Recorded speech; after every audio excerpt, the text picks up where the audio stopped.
الحمدللہ وحدہ والصلاة والسلام علی من لا نبی بعدہ اما بعد فاعوذ باللہ من الشیطان الرجیم بسم اللہ الرحمن الرحیم قال النبی صلی اللہ علیہ وسلم یتقارب الزمان ویقبض العلم وتظہر الفتن ویلقى الشح ویکثر الحرج قالوا وما الحرج قال القتل صدق اللہ مولانا العظیم وصدق رسولہ النبی الکریم ونحن علی ذلک لمن الشاہدین والشاکرین والحمد للہ رب العالمین۔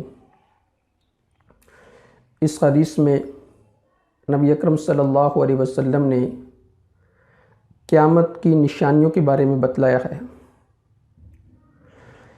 کفار مکہ کا نبی اکرم صلی اللہ علیہ وسلم سے ایک بہت بڑا سوال تھا کہ آپ جو یہ فرماتے ہیں کہ مرنے کے بعد انسان کو اٹھایا جائے گا تو یہ کیسے ہوگا؟ قرآن مقدس میں ایک واقعہ نقل ہے کہ ایک کافر نبی اکرم صلی اللہ علیہ وسلم کے پاس آیا۔ اس نے آ کر ایک بوسیدہ ہڈی اس کے ہاتھ میں تھی۔ اس نے اس بوسیدہ ہڈی کو آپ صلی اللہ علیہ وسلم کے سامنے ایسے چورا کرنا شروع کیا اور کہا کہ یہ بتلائیں کہ ان بوسیدہ ہڈیوں کو کون زندہ کرے گا؟ من یحیی العظام وہی رمیم۔ تو نبی اکرم صلی اللہ علیہ وسلم نے فرمایا کہ ان کو وہی ذات زندہ کرے گی جس نے ان کو پہلی مرتبہ زندہ کیا۔ تو کفار مکہ کا سب سے بڑا سوال یہ تھا کہ مرنے کے بعد اٹھایا کیسے جائے گا اور قیامت کب آئے گی؟ اس کو قرآن مقدس نے مختلف انداز سے بیان کیا ہے کہ یسألونک عن الساعہ، وہ آپ سے قیامت کے بارے میں پوچھتے ہیں قیامت کب آئے گی۔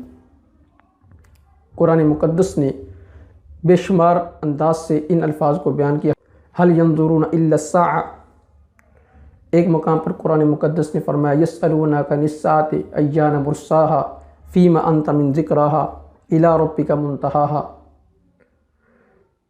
تو ان ساری باتوں کا خلاصہ یہ ہے کہ وہ یہ پوچھا کرتے تھے، سوال کیا کرتے تھے، آپ جو کہتے ہیں کہ مرنے کے بعد انسان کو اٹھایا جائے گا تو یہ قیامت کب آئے گی یہ بتلاتے ہیں۔ تو قیامت کب آئے گی اس کے بارے میں اللہ تعالیٰ نے مختلف انداز سے یہ بیان فرمایا کہ قیامت کا جو حتمی علم ہے نا وہ صرف اللہ تعالیٰ کے پاس ہے۔ ان اللہ عنده علم الساعة وینزل الغیث ویعلم ما فی الارحام وما تدری نفس ماذا تکسب غدا وما تدری نفس بأی ارض تموت۔ یہ حتمی جو علم ہے نا یہ صرف اللہ تعالیٰ کے پاس ہے، کسی انسان کے پاس نہیں ہے۔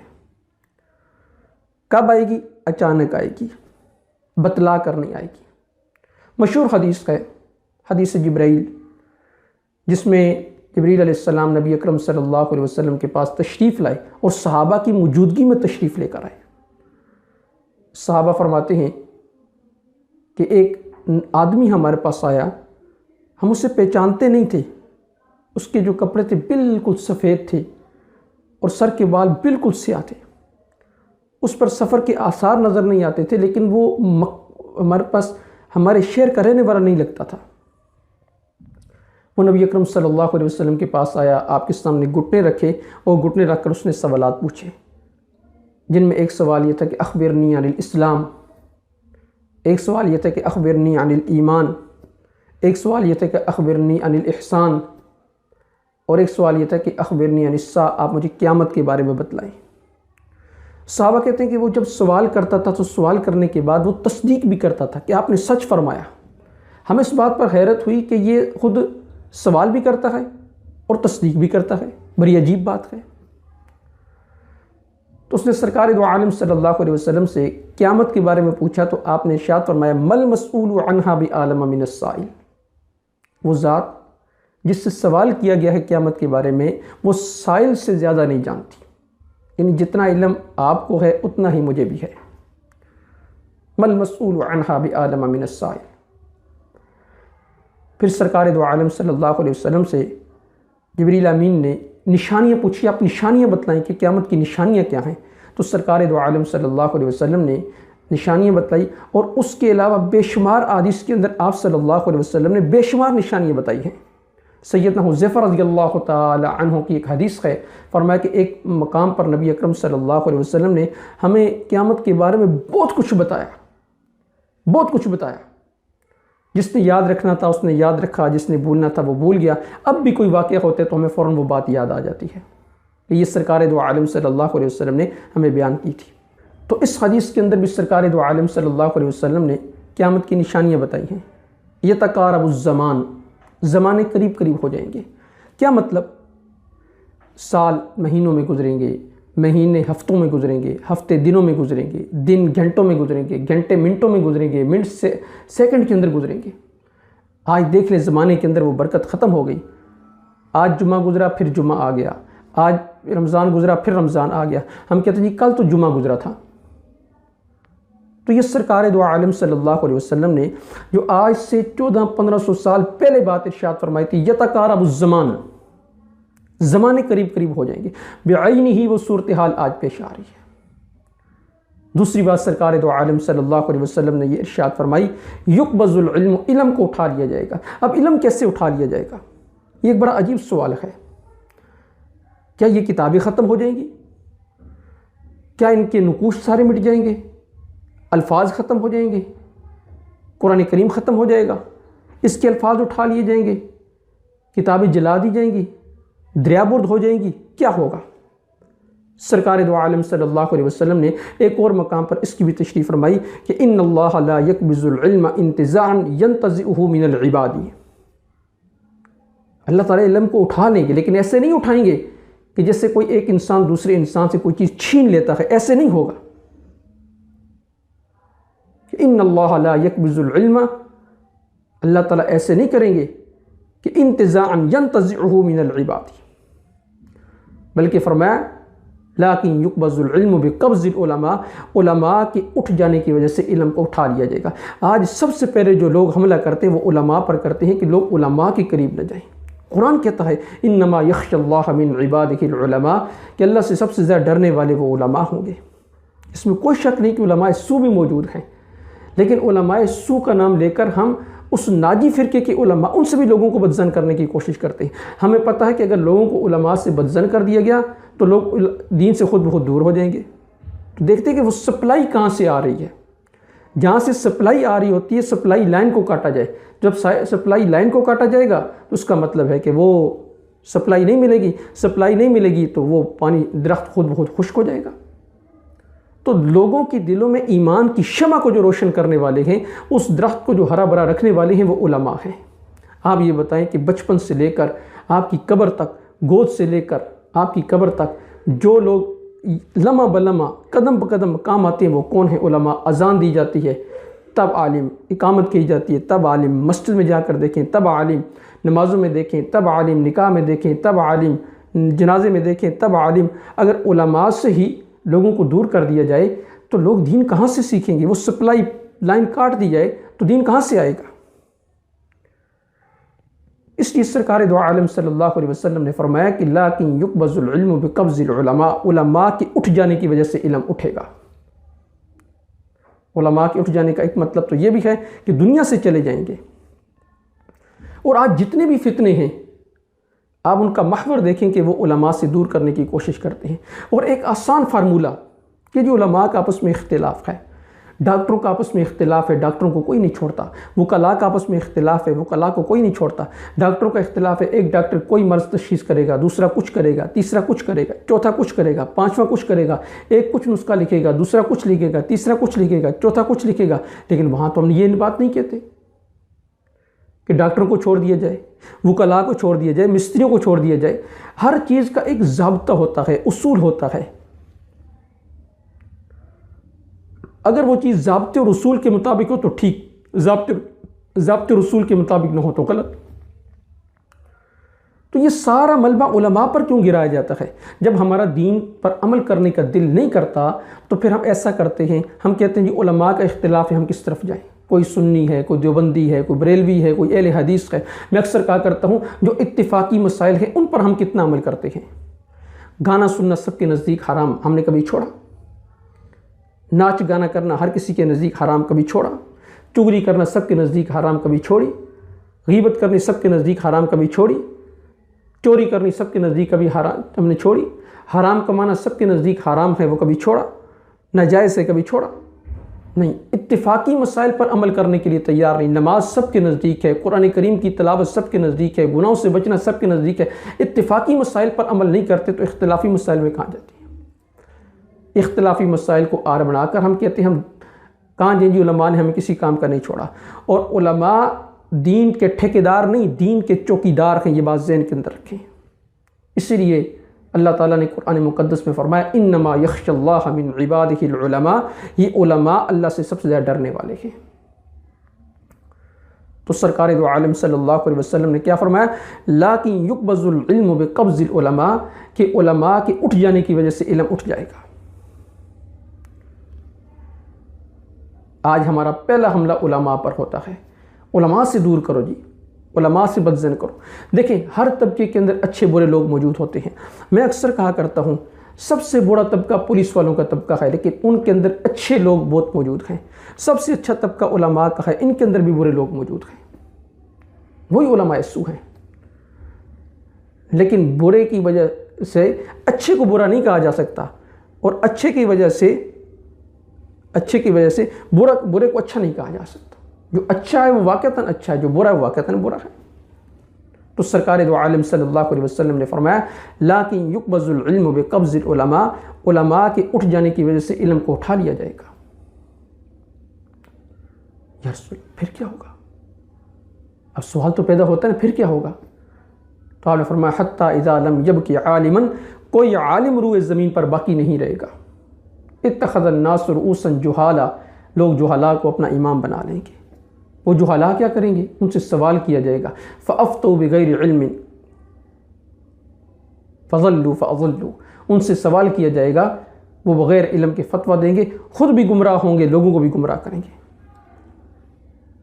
اب سرکار دو عالم صلی اللہ علیہ وسلم کی ایک اور حدیث کو ساتھ ملا رہے ہیں، آپ نے کیا ارشاد فرمایا، یأتونکم من الاحادیث بما لم تسمعوا انتم ولا آباؤکم، وہ ایسی حدیثیں بیان کریں گے جو نہ تم نے سنی ہوں گی نہ تمہارے آباء و اجداد نے سنی ہوں گی۔ کیا مطلب؟ وہ حدیثیں نہیں ہوں گی، حدیثیں تو ہوں گی، حدیث میں الفاظ ہیں یأتونکم من الاحادیث، ایسی حدیثیں لے کر آئیں گے کہ بما لم تسمعوا انتم ولا آباؤکم، نہ تم نے سنی ہوگی نہ تمہارے آباء و اجداد نے سنی ہوں گی۔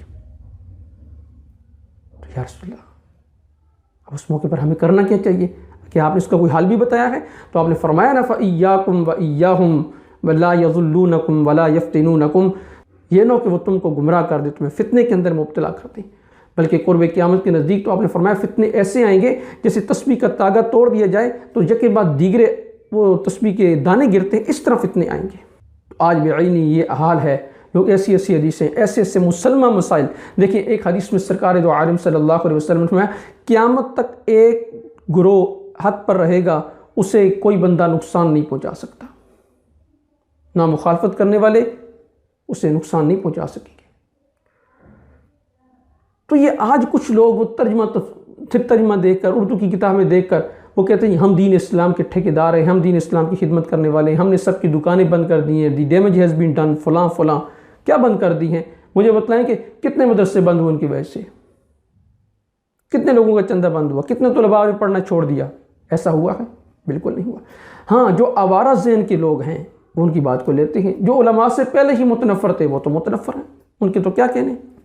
تو سرکار دو عالم صلی اللہ علیہ وسلم نے فرمایا بغیر علم کے فتویٰ دیں گے، خود بھی گمراہ ہوں گے، لوگوں کو بھی گمراہ کریں گے، اور یأتونکم من الاحادیث، ایسی حدیثیں تمہارے پاس لے کر آئیں گے بما لم تسمعوا انتم ولا آباؤکم، نہ تم نے سنی ہوگی نہ تمہارے آباء و اجداد نے سنی ہوگی، ان سے بچ کر رہنا۔ ایک اور حدیث میں سرکار دو عالم صلی اللہ علیہ وسلم نے بیان فرما دیا کہ جب علم کو اٹھایا جائے گا تو پھر کیا ہوگا؟ فرمایا یوشک ان یأتی علی الناس زمان، ایسا زمانہ لوگوں پر آ جائے گا کہ لا یبقى من الاسلام الا اسم ولا یبقى من القرآن الا رسم، اسلام کا صرف نام باقی رہ جائے گا اور قرآن کا صرف رسم، اس کے خطوط رہ جائیں گے، بس قرآن ہمارے سینے میں نیچے نہیں اترے گا۔ آج ایسا ہے، قرآن کو ہم نے کس کام کے لیے رکھ لیا؟ شادی ہوتی ہے، دلہن کے سر پہ رکھ کے قرآن لایا جاتا ہے، جنازہ ہوتا ہے جنازے میں لے کر جاتے ہیں، شادی میں دلہن کو دیتے ہیں، تاکچے میں جا کر رکھ دیتے ہیں، ایسے ہی پڑا رہتا ہے، پڑھتے نہیں اس کو۔ اگر روزانہ ہم 3 رکوع پڑھیں تو میرے خیال میں 7 دن کے اندر سپارہ ختم ہو جاتا ہے. 1 ماہ میں 4 سپارے ختم ہوتے ہیں. 1 ماہ میں 4 سپارے ختم ہوں تو ہمارا 7 ماہ میں قرآن کریم ختم ہو جاتا ہے. لیکن آپ فرمایا لا یبقى من القرآن الا رسم، اس کے الفاظ باقی رہ جائیں گے. کیا قرآن کریم پر ہم نے عمل کیا؟ قرآن کہتا ہے ولا تجسسوا ولا یغتب بعضکم بعضا، تم ٹو نہ لگاؤ. ہم ٹو لگاتے ہیں یا نہیں لگاتے؟ قرآن کہتا ہے غیبت نہ کرو، ہم غیبت کرتے ہیں یا نہیں کرتے؟ زنا کرنے والے مرد، زنا کرنے والی عورت کی قرآن نے سزا بتائی، ہم اس سے بچنے کی کوشش نہیں کرتے. قرآن کہتا ہے یا ایھا النبی قل لازواجک وبناتک ونساء المؤمنین یدنین علیہن من جلابیبہن، ان کو پردے کا حکم تو ہم پردہ کرواتے ہیں. قرآن کہتا ہے لقد کان لکم فی رسول اللہ اسوۃ حسنہ، اللہ کے نبی کی زندگی تمہارے لیے بہترین نمونہ ہے. ہم کہتے نہیں، ہماری تو غیروں کی زندگی نمونہ ہے. صرف زبان سے دعوے ہیں عشق رسول کے، بس عملی زندگی میں ہمارا کچھ نہیں ہے. عملی زندگی ہماری، وہ علامہ اقبال نے کہہ دیا تھا وضع میں نصارہ تو تمدن میں ہنود، یہ ہے مسلمان جنہیں دیکھ کے شرما ہے یہود. تو سرکار دو عالم صلی اللہ علیہ وسلم نے فرمایا لا یبقى من القرآن الا رسم، صرف نام رہ جائے گا، الفاظ رہ جائیں گے.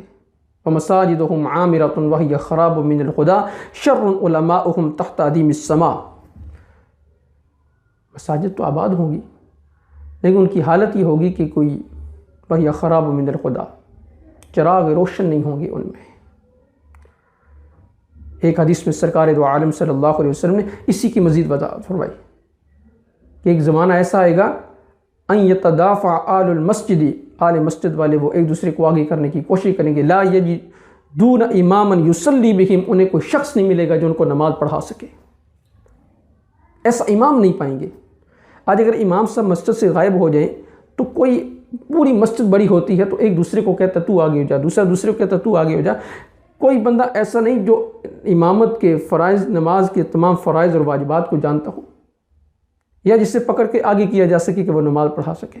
یہ ہمارا حال ہے، یہ ہمارا المیہ ہے. یہ سرکار دو عالم صلی اللہ علیہ وسلم نے ہمیں بتلا دیا، آج سے 1400 سال پہلے، 1500 سال پہلے بتا دیا. تو فرمایا کہ یقبض العلم، علم کو اٹھا لیا جائے گا. تو علم کا اٹھانا ایسے ہوگا شر علماؤہم تحت ادیم السماء من عندہم تخرج الفتنہ وفیہم تعود، فتنے نکلیں گے اور انہی میں لوٹ جائیں گے.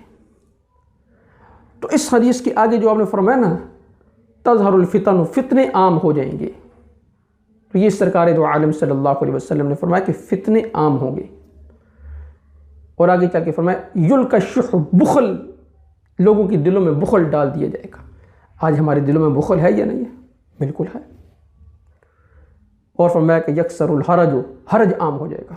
نبی اکرم صلی اللہ علیہ وسلم سے پوچھا یا رسول اللہ یہ حرج کیا چیز ہے؟ آپ فرمایا القتل، قتل عام ہو جائے گا. بلکہ ایک اور مقام پر نبی اکرم صلی اللہ علیہ وسلم نے فرمایا لوگوں پر ایسا زمانہ آئے گا لا یدری القاتل فیما قتل ولا المقتول فیما قتل، کہ قاتل کو یہ پتہ نہیں ہوگا کہ اس نے کیوں قتل کیا، اور مقتول کو یہ پتہ نہیں ہوگا اسے کیوں قتل کیا گیا. نبی اکرم صلی اللہ علیہ وسلم سے پوچھا گیا یا رسول اللہ یہ کیسے ہوگا؟ آج میں الحرج، حرج کی وجہ سے ہوگا. اور آپ نے فرمایا القاتل والمقتول فی النار، قتل کرنے والا بھی اور جسے قتل کیا گیا وہ دونوں جہنم کے اندر جائیں گے. تو سرکار دو عالم صلی اللہ علیہ وسلم نے اس حدیث میں قیامت کی جو نشانیاں بتائی، زمانے قریب ہو جائیں گے، علم کو اٹھا لیا جائے گا، فتنے ظاہر ہوں گے، بخل کو ڈال دیا جائے گا اور قتل عام ہوگا.